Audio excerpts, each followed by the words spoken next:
Once upon a time, this was my dream GPU, or more precisely, exactly 7 years ago I didn't have enough money to buy such a GPU, let alone one of the higher end models with even a backplate on it. But now, this card only cost me $50 in the used market, and even came with the original packaging.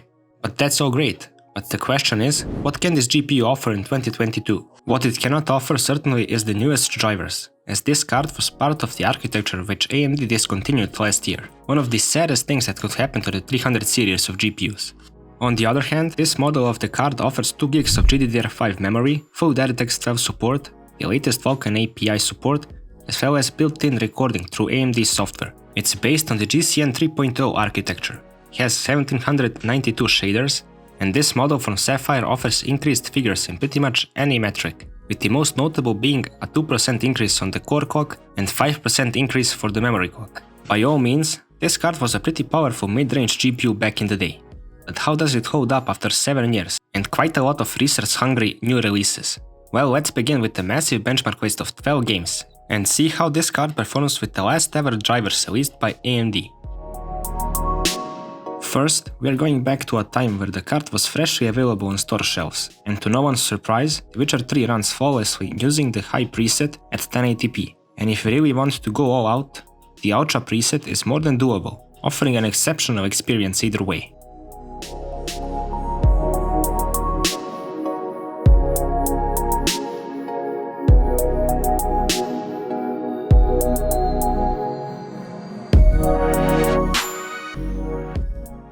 Moving on to Battlefield 5, the performance of the card is once again excellent, offering a rock-solid 60 FPS experience using the high preset. Of course, these figures are from the single-player campaign. Multiplayer mode can offer a little bit less in terms of FPS, but still, you won't have a bad experience. The Mafia Remake also ran smoothly, but it is worth noting that the card should be able to run the game at higher settings, but for that, you would need the 4 GB version of the GPU. Regardless of the settings, the game looks decent at 1080p, and the performance as seen here was nothing to complain about.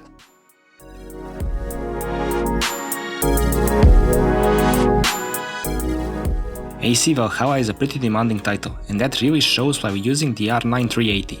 In order for you to be running the game at 1080p, you must turn all the settings all the way down, giving in return 35 FPS on average. Of course, not ideal frame rates, but you can always reduce the resolution. I just really like to play any game at 1080p whenever possible. Moving on to another VRAM heavy title, the PC port of Horizon Zero Dawn just can't get enough of memory. No matter which one, it just eats through video memory and RAM, as if it was nothing. Somewhat surprisingly, the game ran at above 30 FPS with the favored performance preset, which makes the game's textures sometimes muddy, but overall it's fine in my opinion.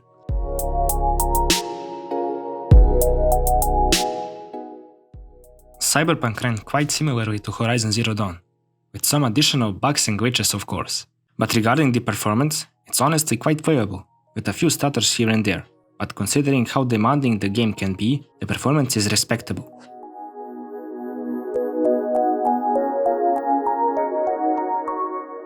In Days Gone, the GPU really shines, not only by the frame rate but also with the graphical quality as well. Maybe even a few things can be turned up a bit, but either way, this was a very pleasant experience.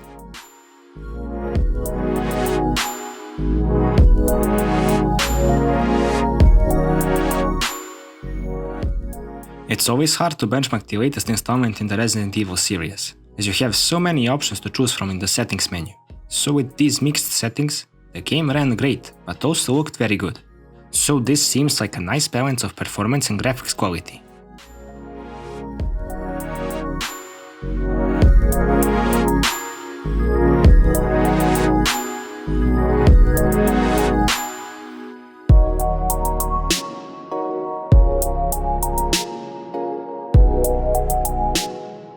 One of the worst performing games of the whole benchmark list certainly was Far Cry 6, hardly even getting close to 30 FPS even on the most reduced settings.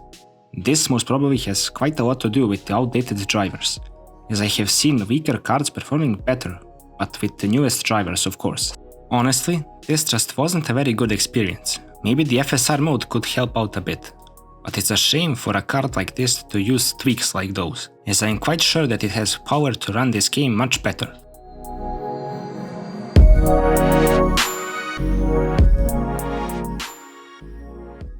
God of War doesn't really run good enough at the 1080p resolution and all the settings turned all the way down, but only until you enable the quality preset on the FSR mode, which allows you to play the game much smoother, with some stutters here and there, but from my experience, it's quite enjoyable and looks decent enough.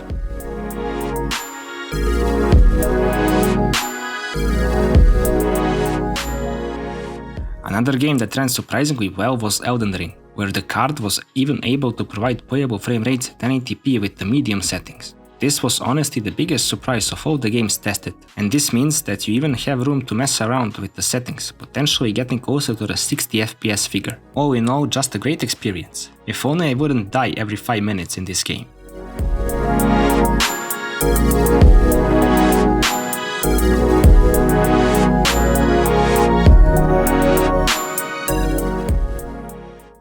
And to finish the benchmarks in not so great style, I didn't even bother to benchmark Halo Infinite for obvious reasons. Like in Far Cry 6, this is most probably down to the outdated drivers, something I will maybe go after in my future videos.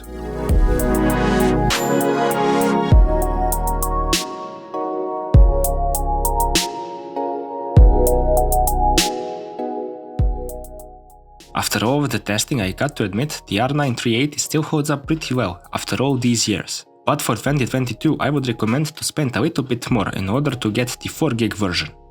Regarding this specific model of the GPU, it really is one of the best ones out there, offering great temperatures, and honestly, it never produced that much noise from the fans. For a casual gamer, this can be the perfect GPU. It would run pretty much any esports title you throw at it, with 3-digit frame rates in most of them, with the addition of being able to play even the latest and greatest titles at quite respectable settings and resolutions. I mean, no one really expected this card to perform this good after so many years. Yet, here we are, and it still works really well.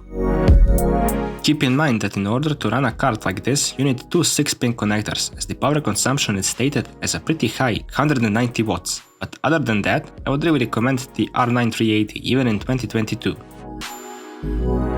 Of course, it's far from perfect, but for someone on a really tight budget, it can be a perfect fit. After all, it offers GTX 1050 performance for a pretty reasonable price. If only there were better drivers out there for it. Well, I guess that's a topic for the next video. Thank you very much for watching. I hope you enjoyed this as much as I have. Hopefully, I will see you in my next video as well.